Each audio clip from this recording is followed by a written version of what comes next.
Okay, we are recording. Hello, and welcome to the second episode of the Trauma First Aid Kit. See, I'm glad you said because I sat there going, what were we calling it again? Yeah, I had to think. And here we are in Norwich again. And also we've got a nice cup of tea in front of us, and Basil, the cat, is also around, and he's going to make some contributions hopefully as well. Yeah, and he is obsessed with milk, and there is a jug of milk on the table, so be prepared for some meowing as he demands milk. Yes, obviously I'm Jackson, this is Oliver. Yeah, Oliver, you might remember me from the last one. Today we were going to use what we've covered in the first episode, which was how trauma from early life and grief latches on to everyday things in later life, and how you might find you overreact to things, and to get more in touch with how you react to everyday things and try and become familiar with the moods. And then often you can trace these back to some terrible event that happens, and then in this episode we're going to talk more about how you can change those moods, and that when you do that, when you go back to the trauma or the grief and you change the thought that goes with the moods, then everyday life now will be much less painful, because those things won't latch on to things now. So yeah, and that's the aim, isn't it? Because obviously we can't undo things happening, but finding a way of existing with the things that happened. Yes. Kind of so last week or last episode, looking at what went, where the thoughts came from, looking at what the underlying problems are, now about how to address them. So Oliver, what would you say the first thing to do is? You've got these thoughts, you've got this kind of... can you give an example of maybe like a negative thought that someone might have realised was the origin of something? I'll just use one example, which I think is a very good one, which is fresh in all of our minds. During COVID, I wasn't the slightest bit worried about COVID, and I was quite happy as anything, wandering around. Everybody was petrified, lockdown, all that. But I was very, very worried about my boiler. And I was very anxious about my boiler. I checked the gauge about 3 times a day, sometimes more than that, to see the pressure gauge. And I even thought at one time about training to be a plumber, because that would get rid of the fear and the anxiety. And then I had my first vaccination, and I wasn't worried about the boiler. And I think that is exactly how fear, anger and shame and guilt all work. That you can basically, what you need to do is give yourself a vaccination, if you like, against all these negative thoughts that are latching onto things, like my boiler was with COVID. But it's the same with trauma and grief. And what we're going to do in this episode is kind of how to give yourself a vaccination against COVID, but it's not COVID, it's trauma or grief. And it's not a physical vaccination. We're going to be using some cognitive behaviour therapy, which is very simple to use and very quick. And it's kind of like giving yourself a vaccine against like trauma, like I did with, like you have with COVID. Does that make any sense? That does, yeah, that does. And it's kind of, because that's the thing is, like we were saying, you can't undo the things, but you can kind of find better ways of dealing with them, and using these methods. And so what you were sort of talking about, the main thing we're going to be talking about is this CBT method that's, I don't know what's it officially called, but the columns method, where you kind of weigh things up. And one of the things that does is it's not about lying to yourself, it's not about kind of conning yourself, it's about just trying to adjust thoughts to make them actually more accurate and hopefully less painful. Yes. Well, the first thing you need to do, and this is quite a tricky thing, but you can do it, and I can usually do it in about 10 minutes of meeting someone.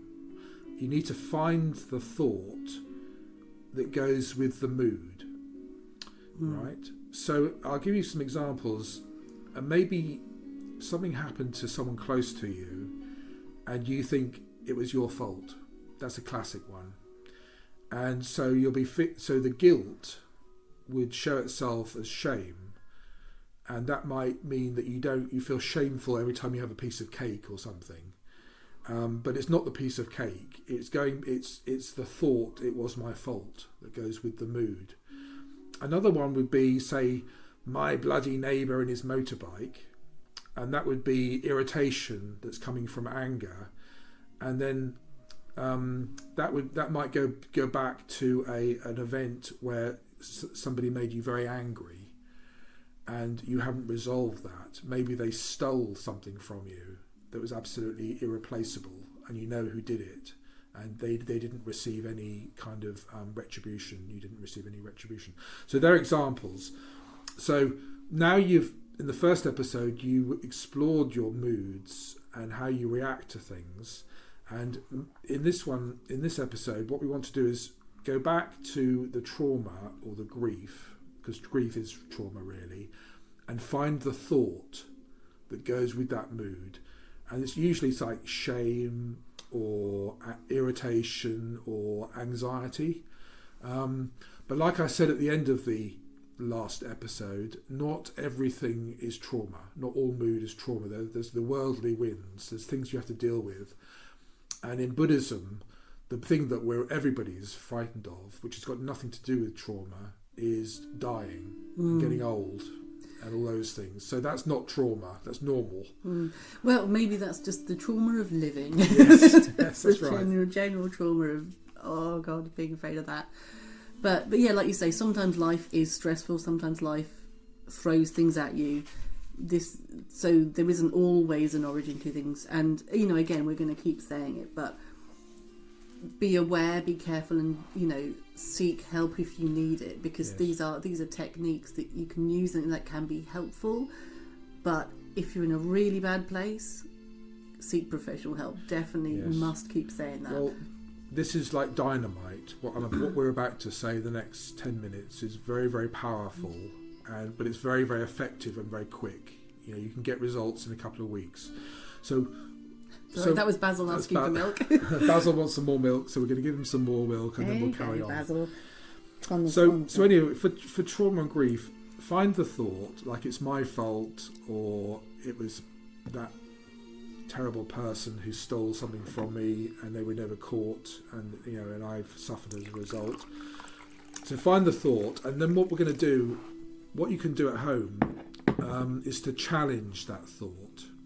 Challenge the thought, it was my fault. Say, if the thought was my fault and you feel shame every time you do anything, every time you go out of the house you feel shame, challenge that thought, it was my fault. And the way you do it is with 3 columns. We've talked about this before, haven't we? So the first column, you actually write this down. Evidence that supports the thought, right? And because I think that's one of the things is it's important to acknowledge that there might be reasons why you feel that thought. You haven't just pulled it out of nowhere, and I think it's important to acknowledge that there might be tiny things in your thought, tiny reasons why it came, why you think that. And I think that's one thing why, certainly when I've tried this method, I found it useful, because it wasn't just denying, no, you're wrong, your feelings are wrong. Because I was like, no, there are reasons why I think this. So for me, when other people would say to me, oh, just like you're wrong, I would not believe them, because I knew there were tiny reasons. I hadn't just pulled this out of nowhere. So for me, that first column is important. Just going, important. Why, reasons why you think that there may well be reasons for it. And it's not about denying the truth, because I think if you want to heal, if you're lying to yourself. Well, that's what I'm saying. This is not positive thinking. This is not positive thinking. This is cognitive behavioural therapy, which is different to positive thinking. As Basil wants some more milk. Basil wants more milk. So the first column is evidence that supports the thought. And say if you think it was my fault, you could say evidence that supports the fact that some event was your fault was that I was only a few feet away when it happened. Right? Yeah. Which is fair enough. You might think that that's enough. Yeah, or like similarly with me, sort of my dad had dementia, Yeah. and he died. We ended up putting him in a home, Yeah. and 11 days later he died. And I remember, because you really helped me with this, Yeah. because I was talking to you and I sort of told you about how before we put him in the home, he came to me and he was worried that my mum wasn't who she was, and I just kind of dismissed it. Yes. And you really kind of were good, and that you kind of, and it was, as you sort of said, you blame yourself. You think that he killed himself because, and so obviously it's even hard speaking out, but facing that and acknowledging that. If I hadn't found that thought, then I wouldn't have been able to do the pros and cons. And so, for example, if I was doing the column method, I might say, he did need support, and I kind of didn't believe what he said. Sorry, now Basil's attacking a bag. Just at a critical moment. At a critical, emotional moment, Basil. Carry on, Jack. I will keep going. So yes, Basil. Reasons for it. Yes, I didn't kind of comfort him. I didn't kind of go there. I said it's your illness. It makes you believe things that aren't true. He did die soon after, so you could kind of go, well, it was a factor. But then we move on to the second column. Well, the reason that people often feel things are their fault or any extreme reaction is because with trauma, the force is so powerful. Witnessing something really terrible is so powerful that unless you've got like 100% case, you're going to feel shame or guilt of some sort. It's like you will find a way to blame yourself, won't you? And so the first column is evidence that supports the thought, like I was only a few feet away, or my father wanted some support from me. But the second column, which will give you a bit of an uplift, is evidence that doesn't support the thought, and that is relevant to the first thought. So using my example, my thought is it was my fault, which gave me a lot of guilt. The curtains were shut, so I wouldn't have seen anything anyway, right? Even though the evidence in the first column that it was my fault, I was only a few feet away when it happened. The second column, evidence that doesn't support the thought, the curtains were shut, so I couldn't have seen anything anyway. Yeah, exactly. And like, so that would be an example for guilt. Yeah, it's my fault that something happened a few feet away from me. Yeah, trying to kind of balance it out and be like, actually. And so similarly for me, if I was doing the columns with my dad, I could say, well, this is obviously sort of difficult, trigger things, but he was trying to kill himself before that. Yeah. He'd stopped taking his medication and things like that. So it was already happening before I started doing that. Didn't you actually say that he was on antipsychotic medication as well, which would have been prescribed by a consultant psychiatrist? So that is very concrete evidence. If a consultant psychiatrist actually was giving him antipsychotic medication, it means that he obviously had that tendency that he wasn't well, and that had nothing to do with you.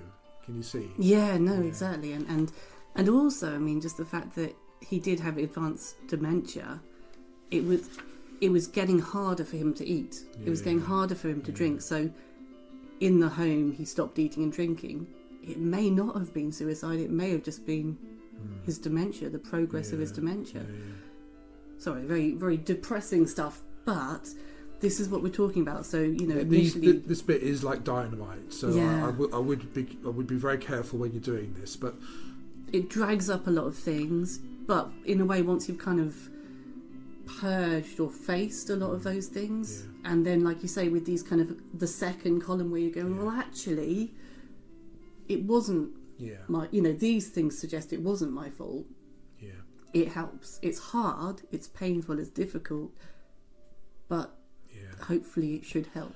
So we've had the first column, evidence that supports the thought, the second column, evidence that doesn't support the thought that's relevant, and then we bring in the third and final column, a new thought based on the evidence in columns 1 and 2, right?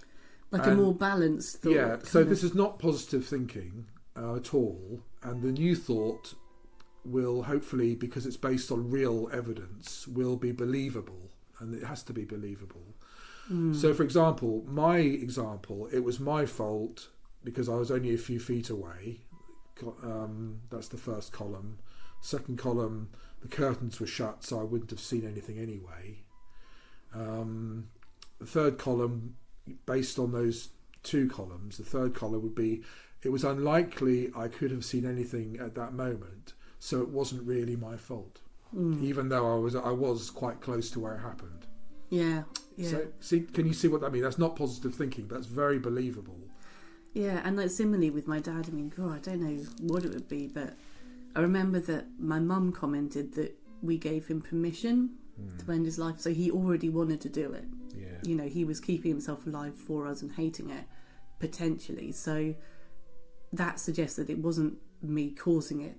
No. You know. But so that would be your balanced thought. The more balanced thought, maybe. So the first thought was you thought he might need support. The second thought, the second column was, that's the first column. The second column was that I said it because he was prescribed antipsychotic medication, so he obviously was not of sound mind, if you don't mind me saying. And then the third column, you've come up with a more believable and less toxic thought, which is that your mother thought that that he gave you permission. Yeah, just that it's not that one thing of me not helping him in that instance that led to his behaviour. You know, led to his death. Yeah. It was many factors, and it was what he wanted. It wasn't a reaction to me. It was what he'd wanted for a long time. So. Yeah. So when you have the new thought based on the evidence in the first two columns, you'll find that the shame, if you felt guilt, that might have been 95% before you started this columns exercise, the CBT, cognitive behavioural therapy, and then it might have gone down to 30% after you've done that. That's my experience of mine. Mine was 95%, and it's now 30%. Yeah. Yeah. And I don't know, you might not be able, you might have to think about that for a while. Yeah, like I haven't thought about the percentages, but I think certainly I remember that moment when kind of you named it for me and you said, is this the really negative thought that you have, that you know, it's your fault? Yeah. Even just seeing that and kind of uncovering that, one, it let me grieve about that because I hadn't kind of acknowledged it, but also it did begin the process of kind of going, but on the other hand, blah, blah, blah. Because you can't counter something if you don't know what it is. No. You know, so I think, I don't know, I haven't officially done the columns method with it, and I think maybe I should. You don't need to, well, people who are very practiced at cognitive behavioural therapy just do it whenever they react to anything. They immediately, in their head, do the 3 columns thing. Like when they're in Sainsbury's or something, or in the supermarket. You don't, I mean, but I would recommend you write it down if it's like really, really, you know, like trauma, probably. And I think, I don't know, different people work in different ways, but for me, writing things down helps make it more concrete. And I mean, I've got a terrible memory, so just writing things down. And you could even write the new thought on a bit of paper and put it on the wall, I mean, to remind you of it. But what you'll find is, if you do those 3 columns method, that's first column, evidence that supports the thought. Second column, evidence that doesn't support the thought that is relevant. And then the third column, bringing those two together to have a new thought based on the evidence in columns 1 and 2. What you'll find is, give it a couple of weeks to calm down a bit. Yeah, it will stir it up. It'll stir it up for a couple of weeks, maybe a bit longer. But when it calms down, in your everyday life, that shame or that anger, that irritability, will be much less toxic in everyday life because it'll still be latching onto things, but you'll have taken away its power. Yeah, it'll be very, very mild compared to how it was, and so life will be far less painful. Basically, you won't suffer so much, and you know, you might find you open up to new things and new experiences. And I'm not saying you'll have conquered everything. You'll be magically happy all the time. I'm not even sure people will be happy, but they'll be less unhappy. which is quite something. If you could do that, just a simple thing like this. And one thing you were talking about earlier when we were kind of discussing this, you mentioned the kind of difference potentially between childhood trauma and more recent trauma. Yes, I wanted to say a bit about that. Well, what I was going to say is, if your trauma comes very early in life, you might not be able to change it using this method.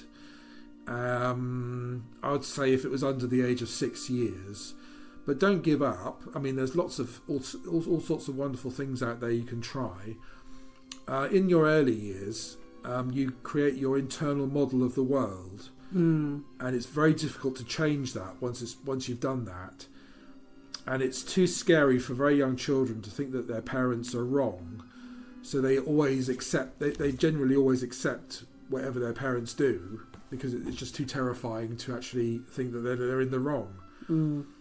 What you can do, though, if you had trauma early in life, is to become so familiar with the moods and thoughts from that trauma early in life that you become bored of them, which sounds a bit bizarre, doesn't it? It does, yeah. And I've said this before, this is a bit scary at first, but if you just sit for 5 to 10 minutes every few days and let your moods and thoughts come to you, and they will come within fairly immediately. And what we say in Buddhism is to feel where they are in the body, feel where they appear in the body, and just become aware of them. You'll become, if you do this enough, you'll become, over the weeks and months, you'll become so familiar with them that they'll lose their power. Because the same ones will keep coming again and again. And it might just be 3 or 4 different moods and thoughts that keep cropping up. And as Sangharakshita, a Buddhist teacher, said, you will grow weary of suffering, which I always like that.